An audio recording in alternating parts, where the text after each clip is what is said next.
नमस्कार दोस्तों, आप सभी का मेरे चैनल पर स्वागत है। तो इस वीडियो में मैं आपको यह बताऊंगा कि शेयर मार्केट में डीपी चार्जेस क्या होते हैं। तो यहाँ पर मैंने गूगल पर सर्च करके रखा हुआ है what is DP charges in share market. तो यहाँ पर जो भी लिखा हुआ आ रहा है मैं इसे आपको हिंदी में समझाने की पूरी कोशिश करूँगा। तो यहाँ पर जो डीपी चार्जेस हैं इनका जो फुल फॉर्म होता है वो होता है डिपॉजिटरी पार्टिसिपेंट चार्जेस। तो अब मैं आपको यह बताने की कोशिश करता हूँ कि यह चार्जेस हमें कब देने पड़ते हैं। जब भी आप किसी भी कंपनी के शेयर को खरीद लेते हैं तो खरीदने के बाद जब भी आप उन्हें बेचेंगे तो बेचते समय आपको डीपी चार्जेस देने पड़ेंगे। मैं आपको उदाहरण देकर समझाने की कोशिश करता हूं। अब मान लीजिए कि आपने रिलायंस कंपनी के 100 शेयर खरीद लिए हैं। तो उन 100 शेयर खरीदने के बाद जब भी आप उन शेयर को बेचेंगे तो आपको उन शेयर को बेचने पर डीपी चार्जेस देने पड़ेंगे। अब मैं आपको यह समझाने की कोशिश करता हूँ कि डीपी चार्जेस आपको कितनी बार देना पड़ता है। जब भी हम किसी भी एक कंपनी के शेयर को एक दिन में बेचते हैं तो हमें सिर्फ एक बार डीपी चार्ज देना पड़ता है। अब मान लीजिए कि आपके पास रिलायंस कंपनी के शेयर हैं। अगर आप एक दिन में उन एक कंपनी के शेयर को कितनी बार भी बेचेंगे तो आपको सिर्फ एक बार डीपी चार्ज देना पड़ेगा। अगर आप रिलायंस कंपनी के शेयर, मान लीजिए आपके पास 100 रिलायंस कंपनी के शेयर हैं। अगर आप आज के दिन 20 शेयर बेचते हैं, फिर अगले दिन 20 शेयर बेचते हैं, फिर उसके अगले दिन 20 शेयर बेचते हैं, तो आपने 3 दिन अलग अलग दिन एक ही कंपनी के शेयर को बेचता है तो आपको हर दिन अलग से डीपी चार्ज देना पड़ेगा। मान लीजिए कि आपको डीपी चार्ज देना 20 रुपये, तो आपको आज 20 रुपये देना पड़ेगा, अगले दिन 20 रुपये देना पड़ेगा और तीसरे दिन भी 20 रुपये देना पड़ेगा। क्योंकि जो डीपी चार्जेस है वो हर दिन हमें अलग अलग से देना पड़ता है। अब यहाँ पर आपको एक चीज़ का और ध्यान रखना है कि आपको हर एक अलग अलग कंपनी के शेयर को बेचने पर आपको अलग अलग डीपी चार्ज देना पड़ेगा।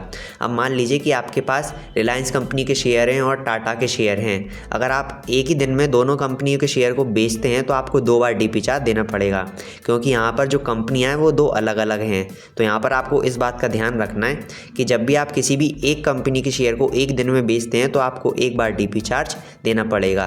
तो मुझे उम्मीद है कि आपको यह समझ आ गया होगा कि डीपी चार्जेस हमें कब देना पड़ता है और कितनी बार देना पड़ता है। अब आप सोच रहे होंगे कि हमें डीपी चार्जेस कितना देना पड़ेगा।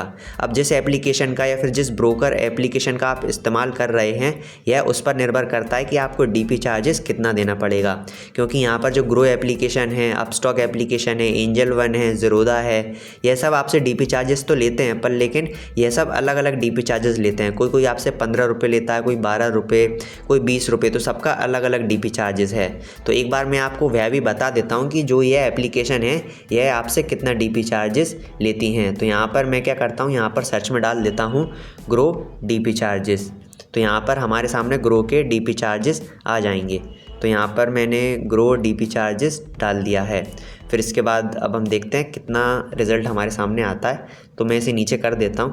तो यहाँ पर आप देख सकते हैं ये ग्रो की ऑफिशियल वेबसाइट है जो यहाँ पर आपको दिखाई दे रही है। जो ये ग्रो की ऑफिशियल वेबसाइट है व्हाट आर डीपी चार्जेस। तो ग्रो एप्लीकेशन के अंदर आपको 13.5 रुपये प्लस GST डीपी चार्जेस देने पड़ते हैं। यहाँ पर लिखा हुआ है, आप साफ साफ देख सकते हैं। यहाँ पर लिखा हुआ है 13.5 रुपये प्लस GST। अब इसके बाद हम सर्च करते हैं एंजल वन में हमें कितना डीपी चार्ज देना पड़ता है। तो यहाँ पर मैंने डाल दिया है एंजल वन डीपी चार्जेस। तो यहाँ पर अब हम देखते हैं कि एंजल वन में हमें कितना डीपी चार्ज देना पड़ता है। तो यहाँ पर आप देख सकते हैं, मैं इसे थोड़ा सा नीचे कर देता हूँ।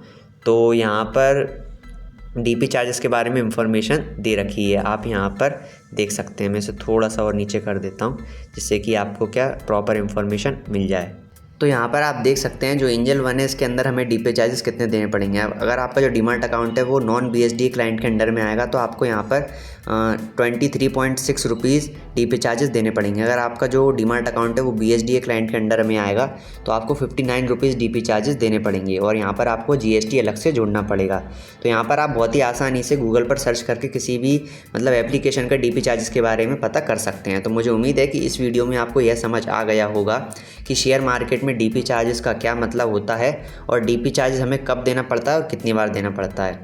अगर आपको इस वीडियो में कोई चीज़ समझ में नहीं आई हो तो आप हमें कमेंट करके पूछ सकते हैं, मैं आपकी हेल्प करने की पूरी कोशिश करूंगा। और अगर आप शेयर मार्केट के बारे में और अधिक जानकारी प्राप्त करना चाहते हैं तो आपको स्क्रीन पर कुछ वीडियोज़ नज़र आ रही होंगी, आप उन वीडियोज़ पर क्लिक करके शेयर मार्केट के बारे में और अधिक जानकारी प्राप्त कर सकते हैं। धन्यवाद।